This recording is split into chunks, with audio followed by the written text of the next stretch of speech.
Ikaw ba'y nag-iipon? Hahamunin kita sa 60,000 ipon challenge, ha? Ito, tuturuan kita kung paano. O, Ate Celia, matagal na kayo dito nagbebenta? O, gano'ng katagal na? Tagal na po, 4 na dekada na. 4 na dekada na, oo. Ano pa ako, high school. High school? Ngayon po, senior na. Ay, hindi, mukha ka pa rin high school. Principal.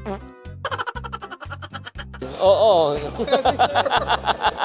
Principal daw po. O, ito, ikaw ba'y nag-iipon? Siyempre naman po. Hahamunin kita sa 60,000 ipon challenge, ha? Ito, tuturuan kita kung paano. Ito yung tinatawag natin na ipon box. O, ito may 20, 50, Bills. 100, 200, 500, 1,000. Mga magkano kaya mong ipunin kada araw sa palagay mo, ikaw? Dito lang. 500? 500? O, sige. Akin na yung 500. Akin na yung 500. Akin na 500 mula sa timba. O.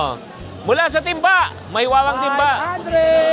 Eh, ang tanong ko, Ayan. ang tanong ko, yung timbang yung ginagamit ba yan sa gabi?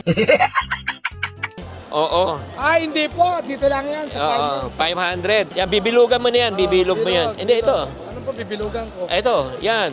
Ganyan. Ganun. Diba? Tapos, Akin na to, ha? may butas to. Yan. Lalagay natin. O, yan, ha. O, tulak mo, tulak mo. Grabe naman, oh. Talaga. Sobra sa Oo. tulak. O, yan. Para marami. Yan. Taraan mo na. Taraan mo. Para...